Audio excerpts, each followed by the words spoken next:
Hello students, টিয়ার solution একাডেমিতে তোমাদের প্রত্যেককে স্বাগত জানাই। আজও কিন্তু আমরা স্ট্যাটিক জিকে থেকে মোস্ট বাছাই করা 30টা কোশ্চেন নিয়ে চলে এসেছি। তো চলো ক্লাস স্টার্ট করি, দেখে নি তাহলে ফার্স্ট কোশ্চেন কি আছে। প্রথম প্রশ্ন দেখো, কাকে সীমান্ত গান্ধী বলা হয়? তো ফার্স্ট অপশন দেখো আবুল কালাম আজাদ, নেক্সট দেখো Khan Abdul Ghaffar Khan, Sheikh Abdullah, and last option দেখো লিয়াকত আলী খান। তো এখানে কিন্তু সঠিক আনসার হয়ে যাবে খান আব্দুল গফফর খান। অপশন বি কারেক্ট অ্যান্সার হচ্ছে।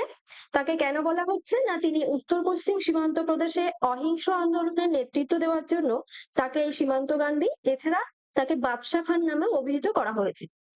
তো অন্যান্য অপশনের ব্যাখ্যাগুলো আমরা জেনে নেব। ফার্স্ট অপশন এ দেখো আছে আবুল কালাম আজাদ, তিনি কিন্তু স্বাধীন ভারতের প্রথম শিক্ষামন্ত্রী ছিলেন। নেক্সট দেখো শেখ আব্দুল্লাহ, তাকে শের ই কাশ্মীর বলা হয়। নেক্সট লাস্ট অপশন দেখো লিয়াকাত আলী খান, তিনি কিন্তু পাকিস্তানের প্রথম প্রধানমন্ত্রী ছিলেন। নেক্সট কোশ্চেন, ভারতের বৃহত্তম তৈল শোধনাগার কোথায় অবস্থিত? ফার্স্ট অপশন দেখো আছে ডিগবয়, তো এটি কিন্তু অসমের ডিগবয়, এটি হচ্ছে ভারতের প্রাচীনতম তৈল শোধনাগার। নেক্সট দেখো জামনগর, এটি গুজরাটে অবস্থিত। রিলায়েন্স ইন্ডাস্ট্রিজ এর তৈল শোধনাগারটি ভারতের তথা বিশ্বের বৃহত্তম তৈল শোধনাগার। নেক্সট দেখো হলদিয়া, এটি পশ্চিমবঙ্গের একটি প্রধান তৈল শোধনাগার।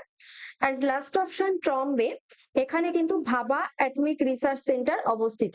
তো এখানে সঠিক আনসার হয়ে যাচ্ছে তাহলে option B Jamnagar. Next question number 3, কত সালে ইসরো প্রতিষ্ঠিত হয়? তো ইসরো প্রতিষ্ঠিত হয়েছে কিন্তু 1969 সাল। অপশন বি দেখো সঠিক উত্তর হচ্ছে। তো এই বছরই কিন্তু 15ই আগস্ট, হতে বললাম এই বছরের 15ই আগস্ট ভারতের মহাকাশ গবেষণা সংস্থা ইসরো প্রতিষ্ঠিত হয়েছিল, প্রতিষ্ঠা করেছিলেন কিন্তু Vikram Sarabhai. Next option C দেখো 1972 সাল, তো এই সালে ভারতের স্পেস কমিশন গঠিত হয়। নেক্সট 1958 সালে তাহলে কি হয়, এই বছর কিন্তু ভারতের প্রতিরক্ষা গবেষণা সংস্থা ডিআরডিও প্রতিষ্ঠিত হয়েছিল। নেক্সট ইন্ডিয়া উইন্স ফ্রিডম বইটি কার লেখা? তো এই বইটি লিখেছেন কিন্তু আবুল কালাম আজাদ। অপশন বি দেখো সঠিক উত্তর হয়ে যাচ্ছে। ভারতের প্রথম শিক্ষামন্ত্রী এবং স্বাধীনতা সংগ্রামী মৌলানা আবুল কালাম আজাদের আত্মজীবনীমূলক বিখ্যাত বই হচ্ছে কিন্তু ইন্ডিয়া উইন্স ফ্রিডম। তো ফার্স্ট অপশন দেখো আছে জওহরলাল নেহেরু, তার লেখা বিখ্যাত বই হচ্ছে discovery of India. Next option C দেখো আছে সর্দার প্যাটেল, তো তিনি কিন্তু তাকে লৌহ মানব নামে আখ্যায়িত করা হয়েছে, ভারতের লৌহ মানব বলা হয়। লাস্ট অপশন দেখো আছে রাজেন্দ্র প্রসাদ, তার লেখা বই কিন্তু হচ্ছে ইন্ডিয়া ডিভাইডেড। নেক্সট কাঞ্চনজঙ্ঘা জাতীয় উদ্যান কোন রাজ্যে অবস্থিত? তো এটি কিন্তু অবস্থিত সিকিমে। অপশন বি দেখো সিকিম সঠিক উত্তর হয়ে যাচ্ছে। তো কাঞ্চনজঙ্ঘা জাতীয় উদ্যান ও বায়োস্ফিয়ার রিজার্ভ সিকিমে অবস্থিত, এটি ভারতের একমাত্র মিশ্র ওয়ার্ল্ড হেরিটেজ সাইট। তো ফার্স্ট অপশন দেখো আছে পশ্চিমবঙ্গ, এটি সুন্দরবন, বক্সা, জলদাপাড়া এখানে অবস্থিত। নেক্সট অসম, কাজিরাঙ্গা, মানস এখানে অবস্থিত। And last option Arunachal Pradesh, তো নাফদাফা ন্যাশনাল পার্ক কিন্তু এখানে অবস্থিত। নেক্সট দেখো কত সালে ভারতের রাজধানী কলকাতা থেকে দিল্লি স্থানান্তরিত হয়? তো এটি কিন্তু 1911 সালে হয়। অপশন বি দেখো সঠিক আনসার হয়ে যাচ্ছে। তো এই বছর রাজা পঞ্চম জর্জের দিল্লি দরবারে ভারতের রাজধানী কলকাতা থেকে দিল্লিতে স্থানান্তর করা ঘোষণা করা হয়, এবং সাধারণভাবে এটি 1911 সালেই সঠিক ধরা হয় তাই জন্য। তো ফার্স্ট অপশন দেখো কি আছে 1905 সাল, এটি বঙ্গভঙ্গ শুরু হয়েছিল লর্ড কার্জনের আমলে এই বছর। নেক্সট দেখো 1909 সালে কিন্তু মরলে মিন্টো শাসন সংস্কার আইন পাশ হয়। অ্যান্ড লাস্ট অপশন দেখো 1912, তো রাজধানী হস্তান্তরের কাজ কিন্তু সম্পন্ন হয় এবং বিহার প্রদেশ গঠিত হয়। নেক্সট কোশ্চেন, কত সালে প্রথম ফিফা বিশ্বকাপ অনুষ্ঠিত হয়? তো ফিফা বিশ্বকাপ অনুষ্ঠিত হয়েছে কিন্তু 1930 সাল। অপশন এ দেখো সঠিক আনসার হয়ে যাচ্ছে। এই বছর উরুগুয়েতে প্রথম পুরুষদের ফিফা ফুটবল বিশ্বকাপ অনুষ্ঠিত হয়, চ্যাম্পিয়ন হয়েছিল কিন্তু উরুগুয়ে। নেক্সট 1934 সাল ইতালিতে দ্বিতীয় বিশ্বকাপ অনুষ্ঠিত হয়েছিল। 1938 সালে তৃতীয় বিশ্বকাপ অনুষ্ঠিত হয়েছিল ফ্রান্সে। অ্যান্ড লাস্ট অপশন 1950 সাল দ্বিতীয় বিশ্বযুদ্ধের পর ব্রাজিলে এই বিশ্বকাপ অনুষ্ঠিত হয়েছিল। চলো নেক্সট কোশ্চেন দেখো, ভারতের দীর্ঘতম বাঁধ কোনটি? তো অপশন এ দেখো আছে ভাকরা বাঁধ, নেক্সট দেখো হীরাকুদ বাঁধ, নেক্সট দেখো তেহরি বাঁধ, অ্যান্ড লাস্ট অপশন দেখো সর্দার সরোবর বাঁধ। তো এখানে কিন্তু সঠিক আনসার হয়ে যাচ্ছে হীরাকুদ বাঁধ। হীরাকুদ বাঁধ অপশন বি হচ্ছে কিন্তু কারেক্ট আনসার। তো এটি কিন্তু ওড়িশার মহানদীর ওপর নির্মিত এই বাঁধ রয়েছে, যেটি ভারতের দীর্ঘতম বাঁধ। তো যার মূল দৈর্ঘ্য রয়েছে কিন্তু 4.8 কিমি। মূল দৈর্ঘ্য রয়েছে 4.8 কিমি এবং মোট দৈর্ঘ্য রয়েছে কিন্তু মোট দৈর্ঘ্য রয়েছে প্রায় 25.8 কিমি। ফার্স্ট অপশন দেখো আছে ভাকরা বাঁধ, এটি ভারতের বৃহত্তম মাধ্যাকর্ষণ বাঁধ। নেক্সট তেহরি বাঁধ, এটি ভারতের উচ্চতম বাঁধ। অ্যান্ড লাস্ট অপশন দেখো সর্দার সরোবর বাঁধ, তো এটিও কিন্তু নর্মদা নদীর উপরেই নির্মিত অন্যতম বৃহত্তম বাঁধ। নেক্সট দেখো ছৌ নৃত্য পশ্চিমবঙ্গের কোন জেলায় জনপ্রিয় বেশি? তো ফার্স্ট অপশন কি আছে দেখো বাঁকুড়া, এটা টেরাকোটা শিল্পের জন্য বিখ্যাত। নেক্সট দেখো পুরুলিয়া, পশ্চিমবঙ্গে পুরুলিয়া জেলায় ছৌ নৃত্য সবচেয়ে বেশি জনপ্রিয় এবং এটি কিন্তু ইউনেস্কোর ইনট্যানজিবল কালচারাল হেরিটেজ এর তালিকাভুক্ত। নেক্সট দেখো বীরভূম, এটি বাউল গানের জন্য বিখ্যাত। অ্যান্ড লাস্ট অপশন দেখো নদিয়া, তো মাটির পুতুল যেটা কৃষ্ণনগরে রয়েছে এবং বৈষ্ণব সংস্কৃতির জন্য কিন্তু বিখ্যাত। তো এখানে কিন্তু সঠিক উত্তর হয়ে যাচ্ছে তাহলে পুরুলিয়া, অপশন বি। চলো তো নেক্সট কোশ্চেন দেখে নেব,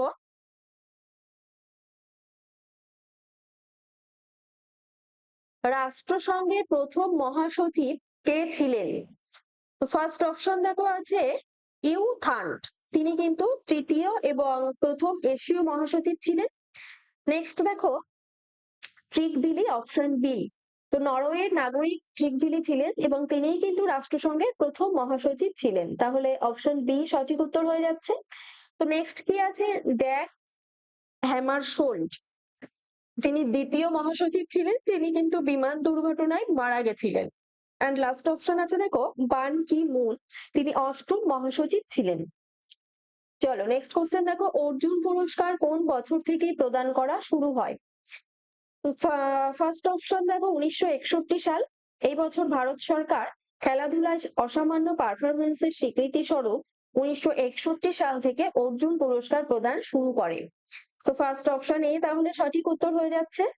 নেক্সট দেখো 1951 সালে কিন্তু প্রথম এশিয়ান গেমস হয়েছিল।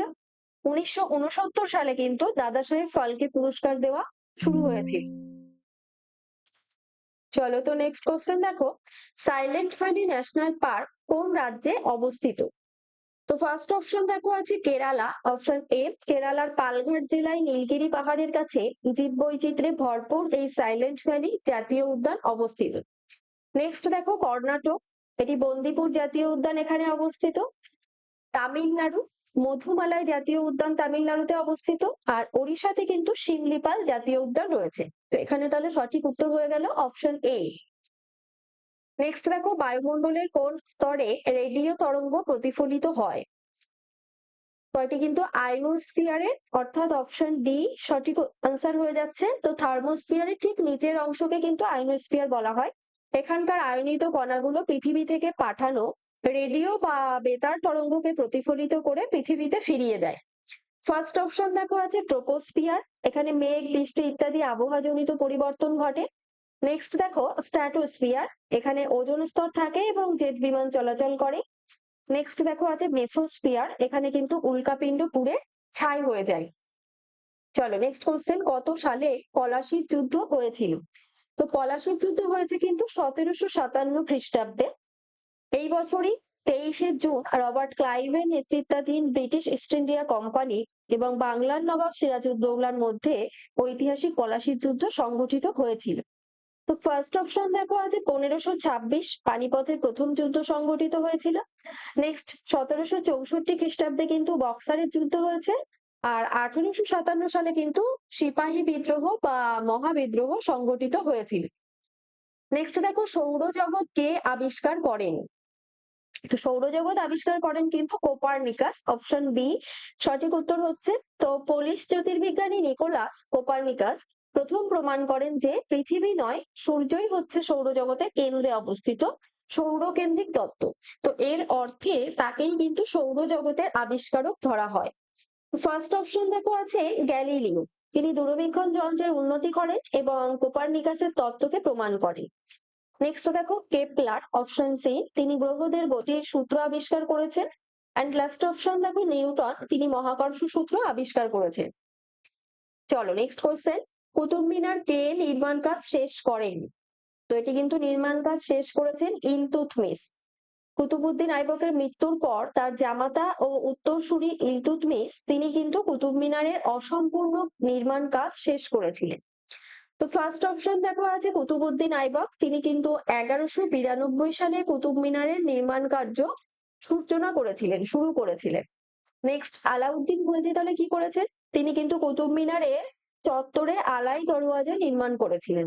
অ্যান্ড লাস্ট অপশন দেখো বলবন, তো তিনি সুলতানি বংশের রক্ত ও লৌহ নীতির প্রবর্তক ছিলেন। চলো নেক্সট কোশ্চেন, ক্যালসিয়ামের প্রধান আকরিক কোনটি? তো ক্যালসিয়ামের আকরিক কিন্তু চুনাপাথর, অপশন সি দেখো সঠিক উত্তর হয়ে যাচ্ছে। তো চুনাপাথর বা ক্যালসিয়াম কার্বনেট হচ্ছে ক্যালসিয়ামের প্রধান আকরিক। ফার্স্ট অপশন দেখো ম্যাগনেটাইট, এটি লোহার আকরিক। নেক্সট দেখো বক্সাইট, এটি অ্যালুমিনিয়ামের আকরিক। আর গ্যালেনা, এটি কিন্তু সীসার আকরিক।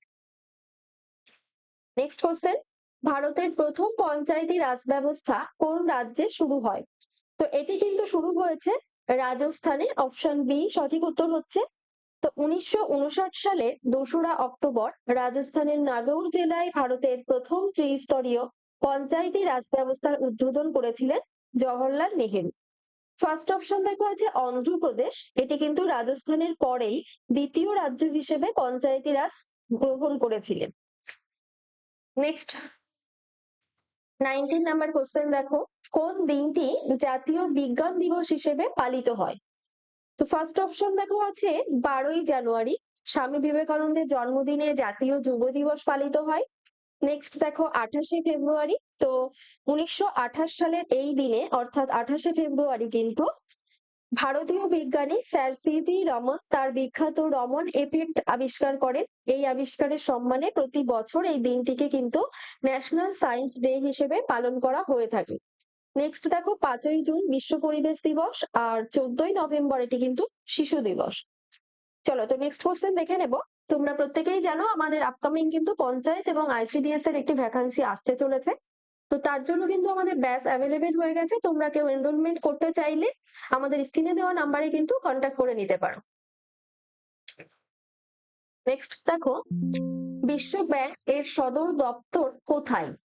তো ফার্স্ট অপশন দেখো আছে জেনেভা, এখানে কিন্তু বিশ্ব স্বাস্থ্য সংস্থা যেমন হু বা বিশ্ব বাণিজ্য সংস্থা ডাব্লিউটিও সদর দপ্তর রয়েছে। নেক্সট দেখো প্যারিস, এখানে ইউনেস্কো সদর দপ্তর। ওয়াশিংটন ডিসি, মার্কিন যুক্তরাষ্ট্রের ওয়াশিংটন ডিসিতে বিশ্ব ব্যাংক এবং আন্তর্জাতিক মুদ্রা তহবিলের সদর দপ্তর অবস্থিত। তো অপশন সি তাহলে সঠিক উত্তর হয়ে যাচ্ছে। আর রোমে কিন্তু খাদ্য ও কৃষি সংস্থা যেটা FAO এর সদর দপ্তর রয়েছে। নেক্সট দেখো পণ্ডিত রবিশঙ্কর কোন বাদ্যযন্ত্রের সাথে যুক্ত ছিলেন? তিনি কিন্তু সেতারের সাথে যুক্ত ছিলেন, অপশন বি দেখো সঠিক আনসার হচ্ছে। তো পণ্ডিত রবিশঙ্কর ছিলেন একজন বিশ্বভারতীয় সেতার বাদক এবং সুরকার। তিনি ভারতরত্ন এবং একাধিক গ্র্যামি পুরস্কার পেয়েছেন। ফার্স্ট অপশন দেখো শরৎ, ওস্তাদ আমজাদ খালি খান শরতের সাথে যুক্ত। নেক্সট দেখো সন্তু, তো পণ্ডিত শিব কুমার শর্মা সন্তুরের সাথে যুক্ত। আর বাঁশি কিন্তু পণ্ডিত হরিপ্রসাদ চৌরাশিয়া বাঁশির সাথে যুক্ত। চলো নেক্সট 22 নাম্বার কোশ্চেন দেখো, ভারতের উচ্চতম বাঁধ কোনটি? ফার্স্ট অপশন দেখো আছে ভাকরা বাঁধ। নেক্সট দেখো তেহরি বাঁধ, হীরাকুদ বাঁধ, অ্যান্ড লাস্ট অপশন ফারাক্কা বাঁধ। তো এখানে কিন্তু সঠিক আনসার হয়ে যাবে তেহরি বাঁধ। উত্তরাখণ্ডে ভাগীরথী নদীর ওপর এই নির্মিত তেহরি বাঁধ হচ্ছে অবস্থিত। এটি ভারতের উচ্চতম বাঁধ, যার উচ্চতা কিন্তু প্রায় 260.5 মিটার। তো বাকি অপশনের ব্যাখ্যাও আমরা জেনে নিই। ফার্স্ট অপশনে দেখো ভাকরা বাঁধ, এটি ভারতের বৃহত্তম বা উচ্চতম মাধ্যাকর্ষণ বাঁধ। নেক্সট দেখো হীরাকুদ বাঁধ, এটি ভারতের দীর্ঘতম বাঁধ। অ্যান্ড লাস্ট অপশন দেখো ফারাক্কা বাঁধ, এটি গঙ্গা নদীর উপর অবস্থিত একটি ব্যারেজ। নেক্সট, কত সালে রবীন্দ্রনাথ ঠাকুর নোবেল পুরস্কার পেয়েছিলেন? তো তিনি কিন্তু 1913 সালে নোবেল পুরস্কার পেয়েছেন তার গীতাঞ্জলি কাব্যগ্রন্থের ইংরেজি অনুবাদের জন্য। তো ফার্স্ট অপশন দেখো 1910 এবছর বাংলায় গীতাঞ্জলি প্রকাশিত হয়। 1911 সালে জনগণমন প্রথম গাওয়া হয়। আর 1915 সাল কিন্তু এই বছর ব্রিটিশ সরকার তাকে নাইটহুড উপাধি দিয়েছিলেন। নেক্সট দেখো, রাশিয়ার মুদ্রার নাম কি? তো রাশিয়ার মুদ্রা কিন্তু রুবেল, অপশন এ সঠিক উত্তর হচ্ছে। নেক্সট দেখো আছে ইউরো, এটি ইউরোপীয় ইউনিয়নের অধিকাংশ দেশের মুদ্রা। ইয়েন হচ্ছে জাপানের মুদ্রা। আর ডলার কিন্তু আমেরিকা, অস্ট্রেলিয়া সহ বহু দেশের মুদ্রাকে ডলার বলা হয়। নেক্সট, কথক কোন অঞ্চলের জনপ্রিয় শাস্ত্রীয় নৃত্য? এটি কিন্তু উত্তর ভারতের, অপশন বি দেখো সঠিক উত্তর হয়ে যাচ্ছে। তো কথক হচ্ছে উত্তর ভারতের, মূলত উত্তরপ্রদেশ ও রাজস্থান অঞ্চলের একটি অন্যতম প্রধান এবং জনপ্রিয় শাস্ত্রীয় বা ধ্রুপদী নৃত্য। তো ফার্স্ট অপশন আছে দেখো দক্ষিণ ভারত, ভারতনাট্যম, কথাকলি, কুচিপুড়ি হচ্ছে দক্ষিণ ভারতের। নেক্সট, উত্তর পূর্ব ভারত, মণিপুরি, সাত্রিয়া হচ্ছে উত্তর পূর্বের। অ্যান্ড লাস্ট অপশন দেখো পশ্চিম ভারত, এটি কিন্তু গুজরাটের গরবা লোকনৃত্য হচ্ছে পশ্চিম ভারতের শাস্ত্রীয় নৃত্য। নেক্সট দেখো, সুয়েজ খাল কোন দুটি সাগরকে যুক্ত করেছে? তো সুয়েজ খাল যুক্ত করেছে কিন্তু ভূমধ্যসাগর ও লোহিত সাগরকে, অপশন এ দেখো সঠিক অ্যান্সার হয়ে যাচ্ছে। এটি কিন্তু মিশরে অবস্থিত সুয়েজ খাল ভূমধ্যসাগর এবং লোহিত সাগরকে যুক্ত করে ইউরোপ ও এশিয়ার মধ্যে জলপথের দূরত্ব কমিয়ে এনেছে। তো নেক্সট দেখো আছে আরব সাগর ও লোহিত সাগর, একে কিন্তু যুক্ত করেছে বাব এল মানদেব প্রণালী। নেক্সট কোশ্চেন দেখো, ভারতের বৃহত্তম হ্রদ কোনটি? তো ফার্স্ট অপশন আছে দেখো উলার, নেক্সট দেখো চিল্কা, সম্বর, এন্ড লাস্ট অপশন দেখো লোকটাক। তো এখানে কিন্তু সঠিক আনসার হয়ে যাচ্ছে চিল্কা, অপশন বি। এটি কিন্তু ওড়িশাতে অবস্থিত, ভারতের বৃহত্তম লেগুন বা উপহ্রদ এবং সার্বিকভাবে কিন্তু ভারতের এটি বৃহত্তম লবণাক্ত জলের হ্রদ। তো ফার্স্ট অপশন দেখো আছে উলার, এটি কিন্তু জম্মু ও কাশ্মীরে উলার হ্রদ ভারতের বৃহত্তম মিষ্টি বা স্বাদু জলের হ্রদ। নেক্সট দেখো সম্বর, অপশন সি, এটি রাজস্থানে অবস্থিত, ভারতের বৃহত্তম অন্তর্দেশীয় একটি লবণাক্ত হ্রদ। নেক্সট লাস্ট অপশন দেখো আছে লোকটাক, এটি কিন্তু উত্তর পূর্ব ভারতের বৃহত্তম স্বাদু জলের একটি হ্রদ। নেক্সট কোশ্চেন, উবের কাপ কোন খেলার সাথে যুক্ত? তো উবের কাপ এটি কিন্তু ব্যাডমিন্টনের সাথে যুক্ত, অপশন বি দেখো সঠিক আনসার হয়ে যাচ্ছে। এটি মহিলাদের আন্তর্জাতিক একটি ব্যাডমিন্টন দলগত চ্যাম্পিয়নশিপ, যেটা কিন্তু পুরুষদের ক্ষেত্রে থাকে থমাস কাপ। নেক্সট কোশ্চেন দেখো, কত সালে স্বাধীন ভারতের প্রথম জনগণনা হয়েছিল? ফার্স্ট অপশন দেখো আছে 1951 সাল, ভারত স্বাধীন হওয়ার পর 1951 সালে প্রথম জনগণনা বা সেন্সাস অনুষ্ঠিত হয়েছিল। তো অপশন এ তাহলে সঠিক আনসার হয়ে যাচ্ছে। তবে নেক্সট দেখো আছে 1941 সাল, অপশন বি, এটি পরাধীন ভারতের সেন্সাস। তো ভারতের প্রথম নিয়মিত সেন্সাস কিন্তু শুরু হয়েছিল 1881 খ্রিস্টাব্দে। নেক্সট কোশ্চেন, ভারতের প্রথম প্রধান নির্বাচন কমিশনার কে ছিলেন? তো এটা কিন্তু ছিলেন সুকুমার সেন, অপশন এ সঠিক উত্তর হচ্ছে। তিনি কিন্তু ছিলেন স্বাধীন ভারতের প্রথম প্রধান নির্বাচন কমিশনার, যার তত্ত্বাবধানে প্রথম সাধারণ নির্বাচন সুসম্পন্ন হয়। নেক্সট দেখো টি.এন. সেশন, অপশন বি, তিনি কিন্তু ভারতের দশম প্রধান নির্বাচন কমিশনার ছিলেন, যিনি নির্বাচন ব্যবস্থার যুগান্তকারী সংস্কারের জন্য বিখ্যাত। নেক্সট অপশন সি দেখো ভি.এস. রমা দেবী, তিনি ভারতের প্রথম মহিলা প্রধান নির্বাচন কমিশনার। অ্যান্ড লাস্ট অপশন দেখো সুনীল অরোরা, তিনি প্রাক্তন নির্বাচন কমিশনার ছিলেন, 23তম কমিশনার তিনি। দেখো, তো আজকের ক্লাস এই পর্যন্তই থাকছে, নেক্সট ক্লাসে আবার তোমাদের সাথে দেখা হবে। প্রত্যেকে ভালো থাকবে এবং আপকামিং পরীক্ষার জন্য প্রত্যেকে ভালো করে প্রিপারেশন নাও। আজ এই পর্যন্তই, বাই।